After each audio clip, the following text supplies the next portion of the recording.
today's video, I'm going to be talking about something a little more serious. It's because today's subject is going to be about multiple myeloma. Now, for those of you who don't know what multiple myeloma is, it is a type of blood cancer that forms in the plasma cells, specifically plasma cells found in the bone marrow. It is the second most common hematological cancer and generally affects older people. Now, the cause of multiple myeloma are certain genetic mutations. However, these mutations would vary from person to person.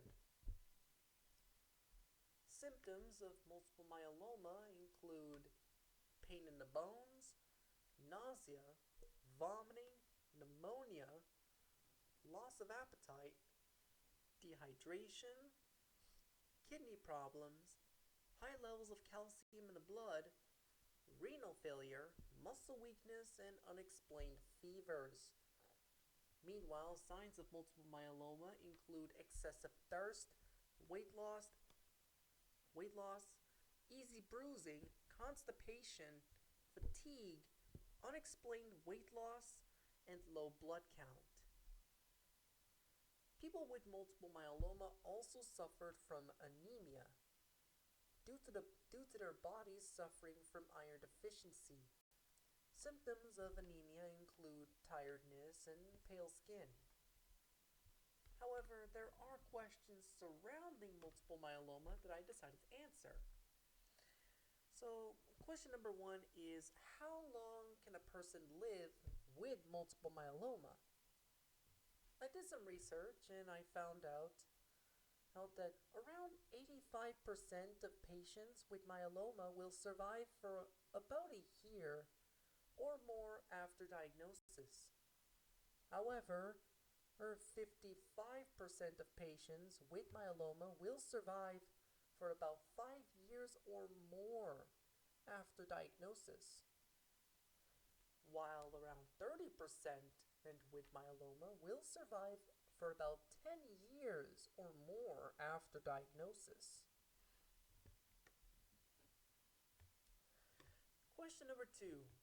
How does multiple myeloma cause weaker bones? The reason why is because myeloma cells send signal to osteoclast. Osteoclast, for those who don't know, are special cells that break down old or damaged, but breaks down old and damaged bone tissue, causing them, these signals from the myeloma cells causes osteoclast to break down much more bone tissue than normal. However, the myeloma cells also also inhibit the formation of osteoblast, which prevents the bone from repairing itself,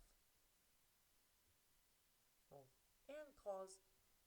cause it to be weaker. These weaker bones are more likely to break from minor pressures or injuries. And question number three is interesting. And the question is, when was the first documented case of multiple myeloma?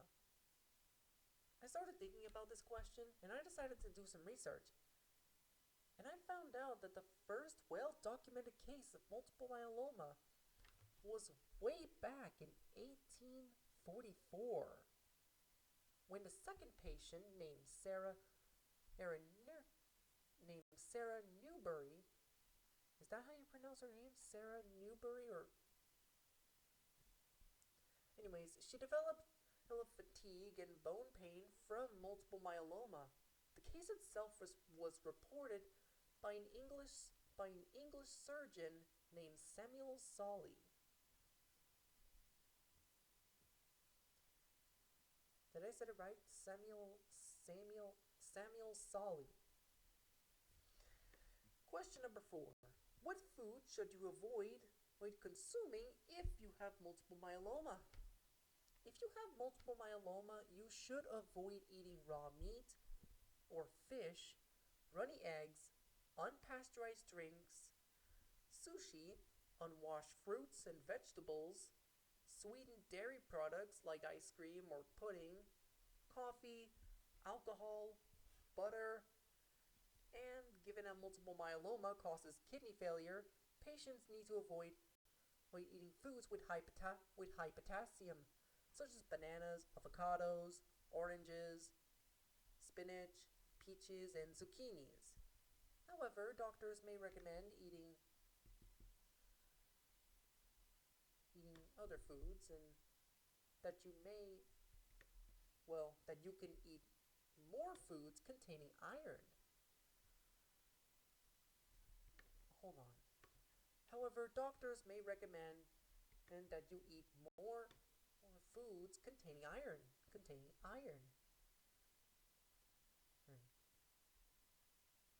And with multiple myeloma, such as sardines, beans, nuts, and leafy greens. And question number 5. How can you exercise with multiple myeloma?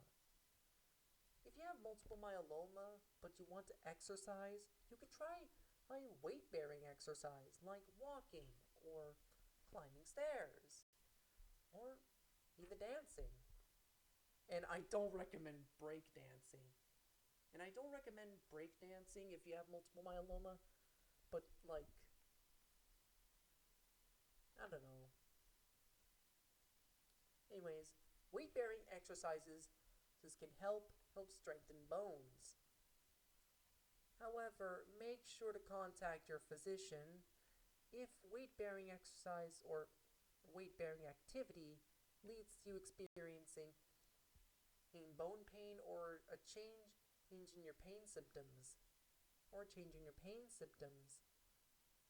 People with multiple myeloma also cannot do high impact exercises or contact sports, as it can lead to injuries. Now you might be asking about what are the treatments of multiple myeloma. Treatments for multiple myeloma includes chemotherapy, which is the most common way to treat multiple myeloma. But there is also other treatments such as bone marrow transplant and radiation therapy. At least those are the treatments that I managed to research. Now, the reason why I wanted to make this video is primarily because it was my grandmother who suggested that I make this video, so that my grandfather can learn more about it, can learn more about multiple myeloma, since he has this type of cancer. And I based this video as much as I can on research. And if you do find this informative, make sure to like and subscribe. And turn on notifications so you don't miss another video. I also wanted to say that I'm sorry for not posting any videos or uploading any videos for an entire month. I was just kind of lazy and didn't really have a lot of ideas at the time. And you may be thinking, oh, don't say that, you're not lazy. What I meant by lazy is that I spent in my time just playing on my phone or watching TV.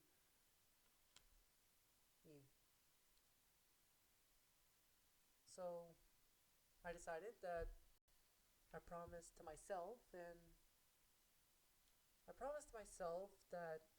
I will continue to post videos every weekends or every 2 weeks. And that's really all I want to talk about. I'll